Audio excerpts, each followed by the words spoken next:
तो ये है हमारे पूरे मिनी कट की लास्ट मील। और ये बताते हुए मुझे खुशी भी हो रही है क्योंकि हमारा कट पूरा हो गया है 30 दिन का। इससे मुझे बहुत सारी चीज़ें सीखने को मिली कि अपने भूख को कैसे कंट्रोल करना। जिंदगी भर मैंने कभी भी आज तक अपनी भूख को कंट्रोल नहीं करा है क्योंकि मैं एक एक्टोमॉर्फ बोलते हैं शायद उसको, मेरे को वर्ड नहीं पता, अगर गलत होगा तो नीचे सही कर देना मेरे को। एक्टोमॉर्फ मतलब कि मैं जितना खाता था मेरा सब मेटाबोलाइज हो जाता था और मेरी बॉडी में नहीं लगता था। तो इतना ज़्यादा खाने की वजह से हमेशा मेरी बहुत ज़्यादा खाने की आदत थी। मैं हर 2-3 घंटे में मेरे को खाना चाहिए होता था और मैं खाना भी इतना ज़्यादा खाता था। जैसे मैं इस कट से पहले मेज़र करके खाता था तो मेरी 3000 से 3500 कैलोरीज रहती थी हमेशा। और तब भी मेरा वेट नहीं बढ़ता था। वेट था मेरा पहले से ज़्यादा 79 था, बट मेरे लेग्स में और बोन्स में बहुत ज़्यादा वेट है। तो मेरी बॉडी देख के लगता नहीं कि मेरे 79 वेट है। बट हाइस कट को हमने जब स्टार्ट किया था 2 अगस्त, उस दिन हमारा वेट था 79। और आज मॉर्निंग में हमारा वेट था 30 दिनों बाद 73.7। तो हमने 5.3 kgs लूज़ करा है आज के वेट के हिसाब से और आज हमारा ऑल टाइम लो वेट आया। अब ये कट ख़त्म होने का मेरे को दुख भी है क्योंकि लास्ट के 4-5 दिनों में इतने ज़्यादा चेंजेस आ रहे थे शोल्डर में वेन्स, स्ट्राइएशंस स्ट्राइएशंस शोल्डर में, और एब्स में वेन्स, एब्स में जो शार्पनेस आ रही थी। और बाकी की बॉडी ले लो, जब मैं लेग्स करता था उस टाइम तो पंप नहीं दिखता था क्योंकि लेग्स बढ़ जाते थे। बट घर जाने के बाद या उसके एक दिन बाद लेग्स में नए नए कट्स। और ट्राइसेप्स, जैसे मैं कोई जैसे चीज़ पकड़ रहा हूँ जिम में तो ट्राइसेप में साइड में शीशे में कट्स। बैक की विर्थनेस थिक बैक हो गई थी मेरी, बहुत लग रही थी वीडियोस में, बहुत ज़्यादा थिक बैक लग रही थी मेरी क्योंकि फैट कम हो गया था तो लोअर बैक का जो ऐसे उल्टा वी बनता है वो भी दिख रहा था। तो बुरा लग रहा है मुझे, बहुत ज़्यादा कट ख़त्म हो गया है। स्टार्टिंग के दिनों में मुझे इस चीज़ का बुरा लग रहा था कि वेट भी कम हो गया है, बॉडी भी फ्लैट हो गई है और कुछ दिख ही नहीं रहा है बॉडी में, क्योंकि बॉडी पूरी फ्लैट हो गई थी हमारे बीच के फेज़ में, जब हमें 1 हफ्ता 15 दिन इसके बीच में। तो कुछ भी ना ही रिजल्ट दिख रहे थे ना ही मोटिवेशन थी और उस टाइम आदत भी नहीं थी अपनी भूख को कंट्रोल करने की। तो मैं हमेशा भूखा रहता था, एकदम पागलों की तरह दिन भर पड़ा रहता था। रात को भी नींद पूरी नहीं हो पाती थी क्योंकि भूख के वजह से सब। ये मुझे ये बहुत ज़्यादा चीज़ सीखने को मिली है कि अपनी भूख को कैसे कंट्रोल करना है। मैंने बहुत सारी चीज़ें सीखी कि कम खाना बॉडी में अपने होने से, वर्कआउट्स को कैसे मैनेज करना है, वर्कआउट में अपना फोकस रहना बिल्कुल, और अपनी इंटेंसिटी हाई रखना। हर वर्कआउट में हमारी रेप्स, वेट सब कुछ बढ़े है। हमारी 90% ऑफ द एक्सरसाइजेज में हमने प्रोग्रेस करी है 5 kg लूज़ करने के बाद भी। तो मुझे बहुत बुरा लग रहा है कि कट ख़त्म हो गया है, बट इसके बाद भी मैंने सोचा है कि मैं अपनी इतनी ज़्यादा कैलोरीज नहीं बढ़ाऊंगा। लास्ट वीक में मैं अभी 1900 कैलोरीज में था और 15,000 स्टेप्स कर रहा था डेली। तो इस कट के बाद स्टेप्स तो कम कर दूंगा क्योंकि लेग्स में बहुत ज़्यादा स्ट्रेन आ रहा था मेरे, इतने ज़्यादा स्टेप्स करने की वजह से, वो भी रोज़। तो स्टेप्स मैं कोशिश करूंगा कि 10,000 हो जाए। 10,000 तो आसान सी बात है मेरे लिए क्योंकि मैं जिम पैदल जाता हूँ और पैदल आता हूँ। तो उसमें 2,000 2,500 स्टेप्स हो जाता है और जिम के अंदर थोड़ा चलने से ये वॉच पहन के ही मैं इसको यहाँ पहन लेता हूँ वॉच में। अगर आपने मेरी कोई पोजिंग वगैरह की वीडियोस देखी होगी तो मैं हमेशा यहाँ पहने रखता था अपनी वॉच। उसका रीज़न ऐसे फैशन के लिए नहीं है, उसका रीज़न था कि जब मैं रिस्ट स्ट्रैप्स या डेडलिफ्ट स्ट्रैप्स बांधता था तो उसको वजह से पहले ही मैं वॉच को खिसका देता था यहाँ, और उसमें मेरे स्टेप्स ट्रैक होते रहते थे। तो 3-4 हज़ार मेरा अराउंड उस टाइम हो जाते हैं जिम आने जाने में, और 5-6 हज़ार तो ऐसे ही हो जाएंगे। कभी मैं नीचे वॉक कर लूँगा 30-35 मिनट, तो कोई बड़ी बात नहीं है। और जहाँ तक कैलोरीज की बात है, कैलोरीज मैंने सोचा है कि 1900 से अभी 2200 2300 ऐसे कुछ रखूँगा कि जिससे कि मेरा वेट भी इतना ज़्यादा ना बढ़े। अब कट के बाद लोग क्या गलती करते हैं, कट ख़त्म होने के 1-2 हफ्ते तक इतना ज़्यादा खा लेते हैं कि उनकी कट की सारी मेहनत बर्बाद हो जाती है और वो मोटे भी हो जाते हैं। क्योंकि कट के टाइम हमारा मेटाबॉलिज्म स्लो होता है तो हमें धीरे धीरे खाना बढ़ा के उसको अपने बॉडी को आदत डालनी है कि उसको ज़्यादा खाने की वापस से आदत हो जाए जैसे कि उसको पहले थी, कट स्टार्ट होने से पहले। तो मेरे को पता है तो मैं ये गलती बिल्कुल नहीं करने वाला। मैं एक वीक तक 2200 या 2300 के बीच में कैलोरीज खाऊंगा, उसके बाद थोड़ी थोड़ी बढ़ाऊंगा, 2500 बढ़ाऊंगा, फिर 2500 मतलब 200 से बढ़ाऊंगा, 2500 नहीं बढ़ाऊंगा। तो ये सब है प्लान। और अभी टाइम हो रहा है 11:17, मेरा बर्थडे भी है। बर्थडे की मेरे को एक्साइटमेंट है, पर वो इस वजह से है क्योंकि मेरा कट ख़त्म हो गया है। तो अभी मैं केक खाऊंगा, केक भी आ गया है। एक मेरी दीदी लाई थी, तो अभी बाहर से आई है, वो जयपुर से घूमने गई थी, तो वो केक लाई है एक, वो खाऊंगा। ऑफिस जाऊंगा मैं कल, तो ऑफिस में भी शायद केक कटिंग होगी। वैसे तो मैंने मना करा था केक लाने के लिए, क्योंकि एक केक यहाँ रहेगा, फ्रिज में पड़ा रहेगा, तो मेरे को ही खाना पड़ेगा वो धीरे धीरे करके। उसको भी मेजर करके खाऊंगा, क्योंकि यार जब तक का मैं घर में हूँ, घर में मेरे हाथ में जो चीज़ें हैं मैं मेजर करके खा सकता हूँ, तो ऑब्वियसली मैं मेजर करके खाऊंगा। और मुझे पता है कि मैं 100% उसमें एक्यूरेट नहीं रहूंगा, क्योंकि केक के अंदर मुझे भरोसा नहीं है कि क्या क्या चीज़ें हैं। बट मैं जितना हो सके उतना ज़्यादा तो एक्यूरेसी कर सकता हूँ, क्योंकि वेट की भी जैसे ऐप्स में माई फिटनेस पैल जो मैं यूज़ करता हूँ, तो उसमें मैंने डाला जो भी केक है उसके बारे में डाला, तो जैसे 100 ग्राम मैंने खाया, 100 ग्राम खाया, जो भी उसमें कैलोरीज होगी 300-400 तो वो आ जाएगी। 100 ग्राम खाऊंगा नहीं, क्योंकि 100 ग्राम बहुत ज़्यादा होता है। जैसे एक नॉर्मल स्लाइस होती है, वो शायद 40-50 ग्राम की होती होगी, तो उसमें अराउंड 300 350 ऐसे कैलोरीज होती है। अब मैं थोड़ा ऊपर नीचे भी हो सकता हूँ, बट 70-80% एक्यूरेट ही है, 300 350 ऐसे कैलोरीज होती है। तो उसको भी मेज़र करके खाऊंगा। और जब तक मैं घर में हूँ, तो जो भी सारी चीज़ें मेरे हाथ में हैं, तो इन सबको मेज़र करके खाऊंगा। और जब मैं ऑफिस वगैरह कहीं भी बाहर हूँ, तो जो चीज़ें मेरे आउट ऑफ हैंड है, तो उनमें तो नहीं कर सकता मैं कुछ। उनको मैं थोड़ा ऐसे अंदाज़ा लगा लेता हूँ कि क्या था, तो ऐसे थोड़ा दिमाग में सोच लेता हूँ कि इसकी इतनी इतनी कैलोरीज थी, तो इतना याद रख लेता हूँ। बट अभी कट के टाइम तो मैंने बाहर का एक दिन भी नहीं खाया। एक दिन खाया था बस KFC का चिकन बर्गर नहीं, सॉरी, KFC। चिकन बर्गर तो मिलता ही नहीं KFC में। तो उसके बाद मैंने अगले के 2 दिन 1500 कैलोरीज खाई, और कार्डियो भी एक्स्ट्रा करा था, तो जो मैंने खाया वो बराबर हो गया।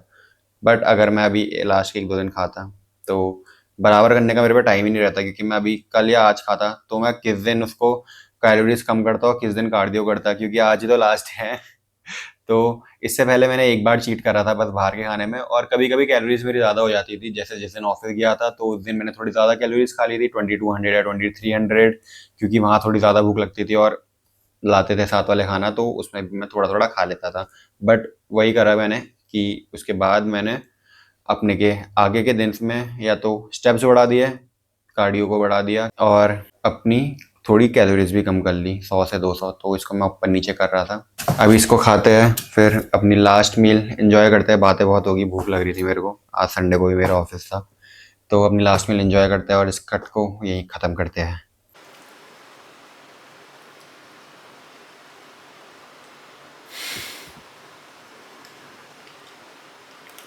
No words. 30 दिनों बाद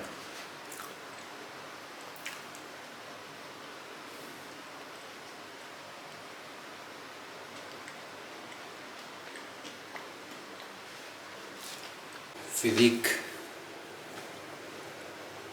डाइट। तो यस व्हाट्सअप, लाइट ज़्यादा आ रही है क्या? छोड़ो, नहीं आ रही शायद।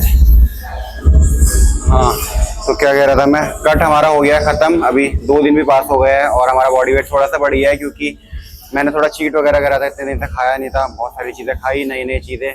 केक कटिंग थी, 4-4 केक थे, उसमें से भी अभी एक केक बचा है, और 3 केक मैंने थोड़ा थोड़ा खाया, पूरे तो नहीं खाए तीनों केक, क्योंकि साथ वाले भी खा रहे थे। और उसके अलावा थोड़ा कुछ खाया, पास्ता वगैरह ये सब अभी, और परसों डोसा, बहुत सारी चीज़ें खाई। तो थोड़ा सा वेट बढ़ा है अभी। 73.7 था हमारा जब हमने लास्ट डे था हमारा 30th, और आज हमारा था मॉर्निंग बॉडी वेट 75.1। बट अभी बॉडी स्पिल ओवर नहीं हुई है। स्पिल ओवर का मतलब ये होता है कि जब जैसे आप बहुत टाइम तक लो कैलोरीज पे होते हो, तो आपकी बॉडी थोड़ी डिप्लीट हो जाती है। फिर आप जब कार्ब अप करते हो, जैसे आपने सुना होगा कि बॉडी बिल्डर्स कार्ब अप करते हैं, तो उसके बाद उनकी बॉडी में ग्लाइकोजन, और उनकी बॉडी बड़ी दिखती है, और ग्लाइकोजन उनकी बॉडी में फिल होते हैं, तो वो थोड़ी थोड़ी बड़े होते दिखती है। और जब बॉडी स्पिल ओवर तब होती है जब आपके कार्ब या कैलोरीज इतनी ज़्यादा हो जाए कि आपकी बॉडी की जो शेडेडनेस है वो धीरे धीरे कम होने लग जाए, तो इसका मतलब स्पिल ओवर है। तो अभी हमारी बॉडी स्पिल ओवर नहीं हुई है, तो फिजिक भी अच्छी दिखेगी। बट आज लेग डे है, तो ऊपर की बॉडी का पंप उतना अच्छा नहीं आएगा, बट तब भी मैं दिखाने का ट्राई करूंगा जितना अभी हमने प्रोग्रेस किया है अभी तक का, बिना पंप के, रियल एंड रॉ अच्छे से आएगी। लेग्स की है आज, तो लेग्स का तो दिखेंगे नहीं, अभी दिखा देता हूँ लेग्स का कैसे है प्रोग्रेस हमारी।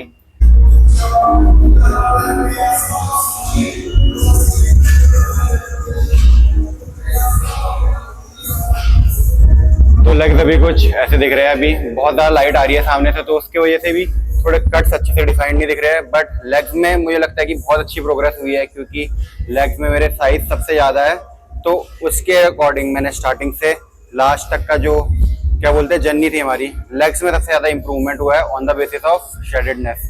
बाकी बॉडी में भी हुआ है, एब्स वगैरह इन सब में भी हुआ है, बट ये पहले से ही थोड़े थोड़े शेडेड थे, बट लेग्स बल्क टाइप के थे, ऐसा लगता था कि बल्किंग कर रहा हूँ, बट अभी थोड़े नॉर्मल लगते हैं। तो लेग्स में हमारी सबसे ज्यादा प्रोग्रेस हुई है इस कट में, इन द बेसिस ऑफ शेडेडनेस बोल सकते हैं हम। और ऊपर बॉडी का पंप दिखाता हूँ, पंप नहीं, लेग वर्कआउट के बाद ऊपर बॉडी की रॉ फिजिक दिखाता हूँ उसके बाद।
तो इसके बाद मैंने जो भी माइक में बोला वो कुछ रिकॉर्ड नहीं हुआ क्योंकि माइक बंद था।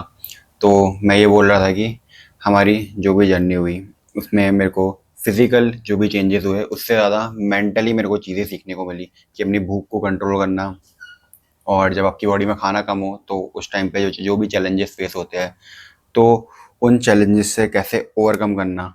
और अगर आपने कभी भी कट नहीं करा तो एक बारी ज़रूर ट्राई करना, पहले 2-3 साल अच्छे से मसल बिल्ड करने में फोकस करो। फिर उसके बाद अगर आप कोई कंपटीशन नहीं भी खेल रहे हो तो एक डेडिकेटेड मिनिमम 30 दिन का कट तो करना ही करना, क्योंकि उसमें मेंटली हमें बहुत ज़्यादा चीज़ें सीखने को मिलती है और बहुत डिफ़िकल्टीज होती है। तो आप एक सॉर्ट ऑफ जो भी कंसिस्टेंट आप कंफर्ट सॉर्ट ऑफ कह सकते हो, तो उस जोन में जब होते हो तो उससे एक पुश मिलता है आपको बहुत ज़्यादा, एक अलग जोन में जाते हो और बहुत सारी चीज़ें सीखने को मिलती है कि आपकी बॉडी में कम खाना हो तो उस टाइम कैसे पुश करना है अपने आप को, और कम खाने पे कैसे रहना है। अपनी आपकी स्लीप भी लास्ट के दिनों में स्लीप भी हिंडर होती है, तो उस चीज़ से कैसे ओवरकम करना है। तो एक बार ज़रूर ट्राई करना कभी ना कभी अपनी लाइफ में। और इसके बाद के जो भी हमारे प्लान्स हैं, अभी मैंने सोचा है कि अभी जो मेरा बॉडी वेट है 75 के अराउंड, तो उसको ही मेंटेन करूँगा। और लास्ट डेज में मैं 1900 कैलोरीज में था, तो अभी मैंने कैलोरीज थोड़ी सी बढ़ा दी है, 2200 या 2300 के अराउंड ऐसे कुछ रहेगी ऑलमोस्ट 15 दिनों तक। फिर उसके बाद मैं देखता हूँ कि मुझे क्या करना है, जैसा बॉडी ने रिस्पॉन्स करा। कम तो ऑब्वियसली नहीं करूँगा, इससे बढ़ाऊँगा ही या मैं मेंटेन करूँगा, दोनों में से एक चीज़ें होगी। बट फॉर 15 डेज़ हमारा यही गोल है कि इतनी कैलोरीज पे रहूँगा और थोड़ा बॉडी रिकॉम्पोजिशन और स्ट्रेंथ का भी रिकॉम्पोजिशन, क्योंकि कट के टाइम पे मेरे लेफ़्ट वाले शोल्डर और ट्राइसेप में बहुत पेन होता था, और लोअर बैक के पेन की वजह से भी मैं बहुत सारी एक्सरसाइजेस नहीं कर पाता था, बैक की भी और क्वाड्स की भी एक्सरसाइज करने में मुझे दिक्कत होती थी, क्वाड्स और हैमस्ट्रिंग की, उस लोअर बैक के पेन की वजह से। तो थोड़ा एक सॉर्ट ऑफ रिकॉम्पोजिशन भी मिल जाएगा और मुझे सोचने का टाइम भी मिल जाएगा कि बॉडी अभी कैसी है, तो उसके हिसाब से कि मेरे को थोड़ा ग्रोथ करनी चाहिए अपने वेट पे या मेंटेन करना चाहिए। तो आज की वीडियो यहीं खत्म करते हैं। आज की वीडियो के लिए बस इतना ही। अगर आपका कोई भी डाउट है बॉडी बिल्डिंग, डाइट या वर्कआउट से रिलेटेड तो नीचे कमेंट करना, मैं उसका आंसर नेक्स्ट वीडियो में दूंगा। So this is it for this one. Will see you guys in the next one. Bye bye.